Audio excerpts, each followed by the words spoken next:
pessoal, tudo bem? Eu sou a professora Tamisa, estamos aqui no curso de Português para Imigrantes e Refugiados, continuando o nosso bloco de aulas mais voltado à literatura, que tem como objetivo fazer com que vocês conheçam obras de escritores brasileiros que escrevem contos, crônicas e poesia.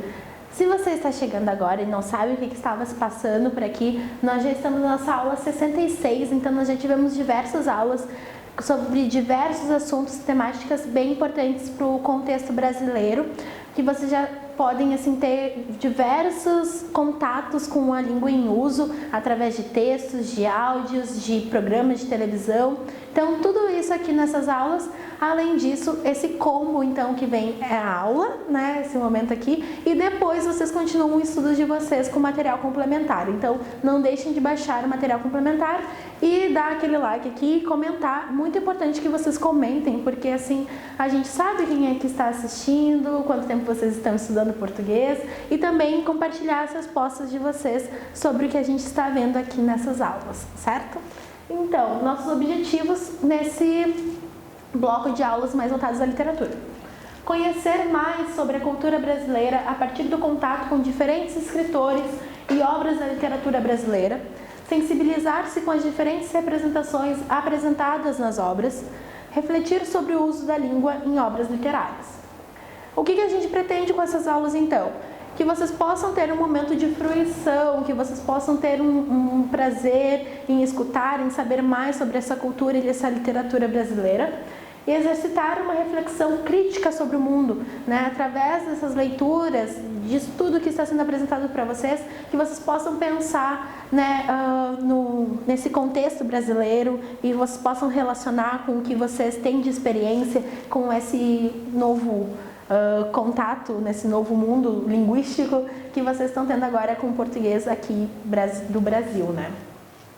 Então, só para ter a organização, né, nós tivemos então 4 aulas sobre conto, nós estamos agora iniciando as nossas 4 aulas sobre crônica, e depois vamos ter as 4 últimas aulas sobre poesia. Então, o que nós devemos sempre observar nessas leituras? A fruição, representações da realidade. Que realidades são essas? São representações de realidades mesmo ou não? É totalmente desconexo, não tem nada a ver com o que acontece agora. E os aspectos culturais, também uso da língua no contexto do texto literário. Então, são pontos que a gente sempre vai observar, que vão nos acompanhar em todas essas aulas que nós vamos ter de literatura. Então, nós vamos estar tendo contato com esse livro que se chama 200 Crônicas Escolhidas, do Rubem Braga. Rubem Braga é um grande escritor brasileiro que é conhecido como o pai da crônica. Então, nada melhor do que começar com esse escritor que foi, então, declarado como o pai da crônica, que é esse gênero literário que a gente vai estar conhecendo nessas aulas. E a crônica selecionada é Quando o Rio Não Era Rio. Quando o Rio Não Era Rio, aqui está errado. Mas, então, nós vamos começar a leitura. Vocês vão ver agora na tela grande essa crônica. Naquele tempo, o rio não era o rio. Eu me lembro muito bem quando começou essa moda de dizer: vou ao rio, cheguei do rio.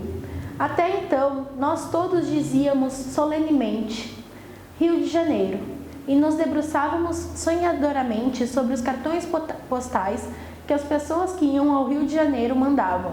O bondinho do Pão de Açúcar, que era de açúcar, e o Corcovado, ainda sem o Cristo. Mas havia 2 palácios de maravilha para nossa imaginação. Seus nomes soavam belíssimos: a Galeria Cruzeiro e o Pavilhão Mourisco. Não consigo refazer a ideia que eu tinha da Galeria Cruzeiro. Creio que era uma ideia que variava muito. Um grande recinto sem plateia, mas com muitas galerias. Ou um palácio em forma de túnel com o Cruzeiro do Sul aceso na fachada.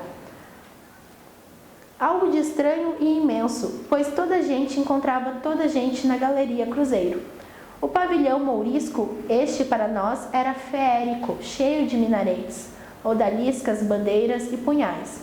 Talvez camelos, mas pelo menos grandes camelos pintados entre oásis. As pessoas grandes que chegavam do Rio traziam malas fabulosas, cheias de presentes para todos. além de dezenas de encomendas, todas escritas cuidadosamente em uma lista com letra feminina. Nós juntávamos todos para assistir à abertura das malas. Isto é para você.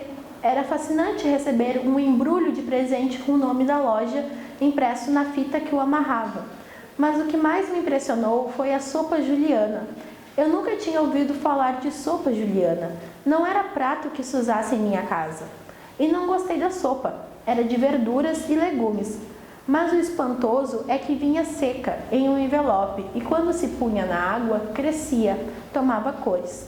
As coisas do Rio de Janeiro eram assim, cheias de milagres e de astúcias. E à noite, quando vinham visitas, os viajantes contavam as últimas anedotas do Rio de Janeiro, pois naquele tempo não havia rádio. Lembro-me que, apesar de sentir esse fascínio do Rio de Janeiro, eu não pensava nunca em vir aqui. Isso simplesmente não me passava pela cabeça. O Rio era um lugar maravilhoso, onde viviam pessoas grandes, e até eu pensava vagamente que no Rio de Janeiro só devia haver pessoas grandes. Era verdade que havia, por exemplo, o menino, o Zezé, filho do seu Osvaldo, que vinha ao Rio de Janeiro. Ele usava sapatos quando nós todos usávamos botinas. Mas, mesmo pelo fato de usar sapatos e vir ao Rio, era como se ele fosse uma pessoa de outra raça, não uma criança como nós. Eu não chegava sequer a invejá-lo, tão diferente de nós eu o achava. Zezé tinha até um sapato de duas cores, branco e vermelho. E nós com nossas botinas pretas, sempre de bico esbranquiçado, de tanto chutar pedra na rua. Sempre com os cadarços meio arrebentados, difíceis de enfiar. Fiquei muito espantado quando minha irmã, que vinha ao Rio com o marido, me convidou para vir também. Ela disse que era um prêmio porque eu tinha tirado boas notas nos exames.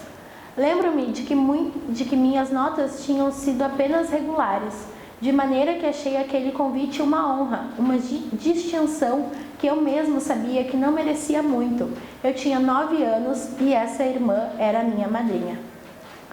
Ficamos em uma casa de parente, na rua Lopes Trovão, em Icaraí, ao lado do campus de São Bento, que achei lindo. Lembro-me de passear na calçada da praia com uma roupa de marinheiro, que tinha escrito no gorro, Encouraçado São Paulo.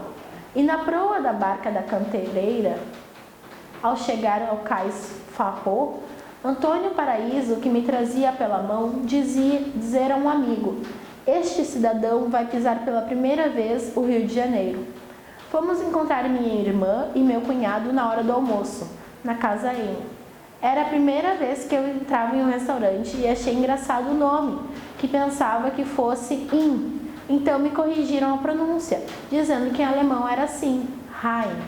Mas riram muito de mim em Cachoeiro, quando perceberam que a coisa de que eu mais havia gostado no Rio foi me deixarem ajudar a lavar a casa lá em Icaraí, despejar baldes d'água no assoalho de tábuas largas, porque eu falava mais disso que da exposição do centenário da Independência. Rio, novembro de 1958.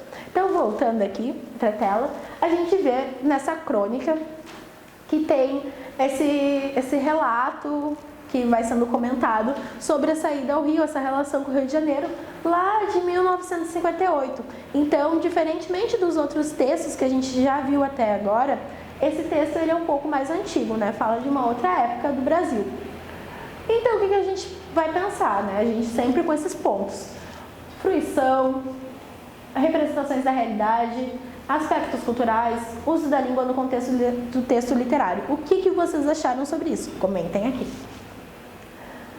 Então, o que é uma crônica? A crônica é um tipo de texto narrativo curto, geralmente produzido para meios de comunicação, por exemplo, jornais, revistas. Além de ser um texto curto, possui uma vida curta, ou seja, as crônicas tratam de acontecimentos corriqueiros do cotidiano. No Brasil, a crônica tornou-se um estilo textual bem difundido desde a publicação dos folhetins, eram pequenos jornais, em meados do século XIX. A crônica foi inicialmente desenvolvida com caráter histórico, as crônicas históricas. Elas relatavam, desde o século XV, fatos históricos, reais ou fictícios, ou acontecimentos cotidianos, sucessão cronológica com o passar do tempo, assim, algumas com toque de humor. Mais tarde, esse tipo de texto despretensioso foi se aproximando do público e conquistando os leitores mundo afora. Hoje, esse fato é confirmado pela enorme difusão das crônicas, sobretudo nos meios de comunicação. Então, por isso, as crônicas precisam ser lidas ainda mais com um olhar atento para o momento social, cultural e histórico em que ela foi escrita. Assim como todos os textos, claro, todos os textos a gente deve ter esse olhar de momento histórico, momento de contexto, né, para quem esse texto está se dirigindo, mas as crônicas também, porque é esse texto literário que ele é muito marcado pelo tempo, que muitas vezes ele só faz sentido porque naquele tempo, naquele contexto, naquele grupo de pessoas, faz sentido aquilo que está sendo dito. Então, a gente, com essa crônica do Rubem Braga, a gente consegue imaginar o Rio de Janeiro de certa forma. Se vocês já foram ao Rio de Janeiro, vocês têm uma outra ideia do Rio de hoje em dia, de 2020, né? Mas lá em 1958 era uma outra coisa que a gente percebeu ali naquela crônica. Então, vamos conhecer um pouquinho mais sobre quem é o escritor. Rubem Braga nasceu em Cachoeiro do Itapemirim, Espírito Santo, em 1913. Ainda estudante, aventurou-se no jornalismo escrevendo uma crônica por dia no Diário da Tarde. Como repórter, trabalhou para os diários associados na cobertura da Revolução Constitucionalista de 1932. Mesmo depois de formado em Direito, seguiu produzindo crônicas, desta vez para o jornal. Considerado um dos maiores cronistas brasileiros, Rubem Braga publicou diversos livros, entre eles Crônicas do Espírito Santo e Coisas Simples do Cotidiano. Então, o Rubem Braga, ao longo do seu período de vida, desde quando ele começou a escrever e começou a trabalhar no jornal, ele escreveu diversas crônicas. E esse livro, que se chama 200 Crônicas Selecionadas, do Rubem Braga, ele há um compilado de crônicas desse período que ele ficou escrevendo no jornal. Claro que ele não tem só 200 crônicas, ele tem muito mais do que isso, mas ali foram feitas então essa seleção de pequenas crônicas, que são esses textos mais curtos, alguns variam de formas que sejam até bem menores, como a gente vai ver alguns aqui nessas próximas aulas. Então, lembre-se de baixar o material complementar para complementar os estudos de vocês e vamos ficando por aqui então, bons estudos!